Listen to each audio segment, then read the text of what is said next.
Jake's with us. Jake is in Pittsburgh. Hi, Jake. How are you? Hi, Dave. Thanks for taking my call. Sure, man. What's up? So I'm a receptionist at a family-owned collision repair business, so we fix cars here. We have about 10 employees and do about $2 million revenue. So my question is, how can I better manage our customer expectations? We turn down a lot of walk-in customers, and we have many customers who are also frustrated and don't want to wait for appointments. Okay. So they call you on the phone. You're the receptionist. Right. And they say, my car is dinged up.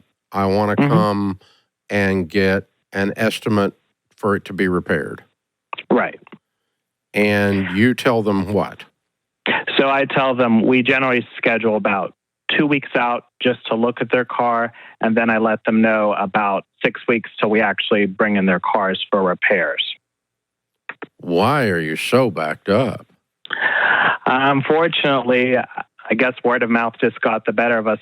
We've been open for 60 years now, so we have a lot of great customers, a lot of word of mouth, and, we really don't want to get any bigger as a business, so we're not hiring any more people to fix cars at the moment. So we've grown as big as we're going to on that end. So I'm just trying to figure out a way to manage people on the end from, not getting upset with us when I tell them, I want to be upfront with people and tell them, if you told me that, I'd go somewhere else. Yeah. I'm not waiting 2 weeks for you to look at my car and 6 weeks for you to start working on it. It's broken. Yeah. I was in a car wreck. It needs to be repaired. Yeah. Some of these people don't have, I mean, their rental car is not going to last that long. It's true. Yeah. I think you have a business problem. I don't think you have an expectations problem. Yeah. Well, unfortunately, in our industry, they'll call around to other shops too, and they're just as long as we are, unfortunately. No, I put a car in the other day and had it repaired. I didn't go through any of that. And it wasn't because it was Dave Ramsey. I mean, my wife dinged up the Mercedes. We put it in, and they had to put a fender on it and paint it. And I didn't wait 2 weeks for somebody to look at it, nor did I wait 6 weeks for them to start the work. Not even close. Yeah. So I don't think that's right. But I could be wrong. I mean, I wasn't my personal experience anyway, and nor would I. Here's the problem you got. Number one, I think you just got to tell them the truth. If this is what y'all are going to do, it's what you're going to do, and just tell them the truth. You just say, it's 2 weeks.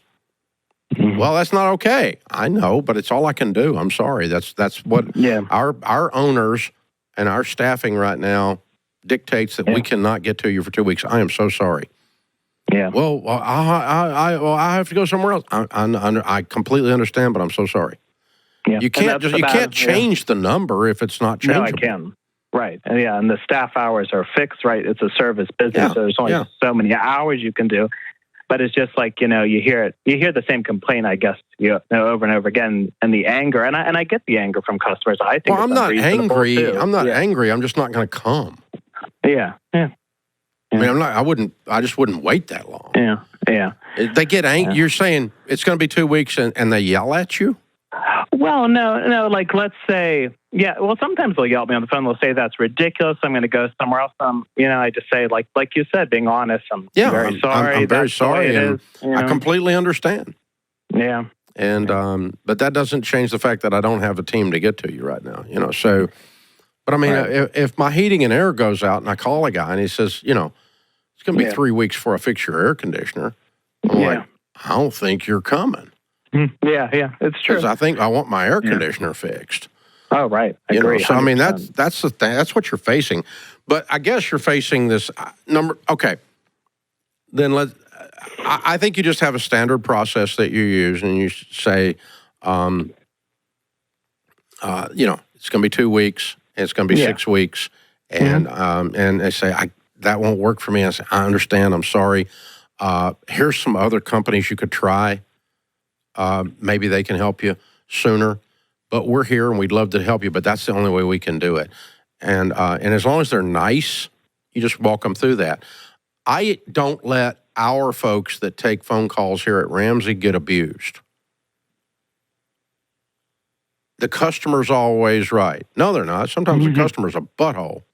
Yeah. Right? And I guess, yeah, sure. And you're not going to call here and yell at somebody on our phone. Yeah. I mean, why? Use your money somewhere else for counseling. You got issues. Right. So I would not ask you as the front. If I told you this is the deal, I own this business, it's 2 weeks before we can look at it, it's 6 weeks before we can start. I'm not changing that, and you have to sit there and get yelled at all day. I'm not going to tell you to do that. I would tell you to say, be nice and say, okay, sir, I'm sorry, but we're not going to be able to continue this conversation, and just hang up. Yeah. I'm not going to have somebody cussing me and screaming at me on the phone all day long. Yeah. Yeah, and that's sometimes what happens, you know. Yeah. I would just terminate the call. It's real simple. You just push the end button, it's over. Yeah. And, Yeah. And then they're just mad because you hung up on them, but they're already mad and they already got other issues. Anybody that screams at the person answering the phone has issues. Yes. And lots of people in our culture do. And so, you don't get to be I don't want that guy as a customer anyway. Do you? No. Okay. No. So just terminate the call. Sir, I'm sorry. Right. We don't have conversations like that here at blankety blank company name. And so if you want to call back and talk reasonable later, I'll be happy to talk to you. Those are our guidelines. And just hang up.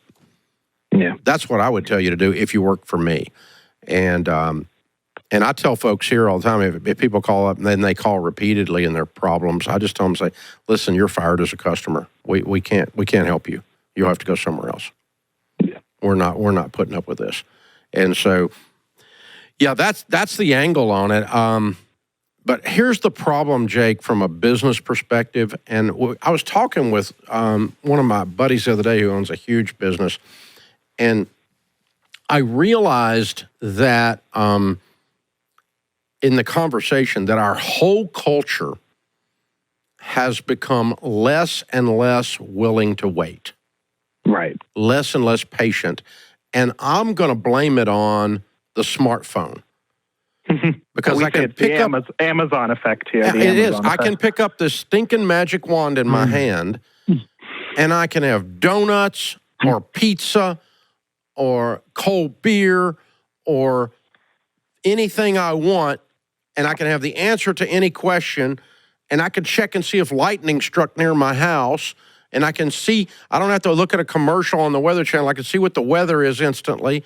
And oh, by the way, I can check the thermostat on my personal home on the smartphone. And all this is instantaneous. I don't wait on anything anymore. I'm old. I'm 63, and I have become less and less patient. I refuse to stand in any lines anymore. And I just realized that about myself. And so that's the problem. You're trying to operate this business where you're asking people to wait in a culture where they have to wait for nothing. Yeah. It's a problem. Yeah. And, wait a minute, you want to deliver this in 6, like if you called somebody up or even if you got on their website and you're going to order it and it comes up on the shipping and it says whatever it is, you're going to buy a thingy, a widget, right? And it comes up and says, we're going to ship it to you. It'll be there in 6 weeks. You'd be going, what? Nobody waits 6 weeks to ship anything. I'll find somebody to ship it tomorrow. And you drop the order out, right? You don't even finish the order, and you go to a different site and try to find somebody that'll ship it sooner. Because nobody waits on anything anymore in our world, including me. And I come up to a stinking restaurant without a reservation, and there's people lined up. I'm like, yep, next, I'm getting back. No, I'm leaving. I'm not going to sit here for 45 minutes to eat Mexican food. Come on. That's ridiculous. Like there's not any other Mexican restaurants around. One on every freaking corner. It's Nashville. There's a Mexican restaurant on one corner, a Baptist church on the other corner. Every corner. So it's not hard. I'm not waiting in line because I'm impatient, old fart. I got reservations or I'm not going anymore. And the whole culture is, we were laughing about this. We are all impatient more than we used to be, and I do think it's because of the speed of delivery of things, and you guys are trying to run a very slow business in that culture. It's going to be hard for y'all. Be hard for you, Jake. I know you can't control it. You're just the receptionist, but if I were in your shoes, I would just be kind, tell them the facts, and if you're getting cussed at or yelled at, just hang up. That would be my advice to you as a receptionist. And that's where we would go from there.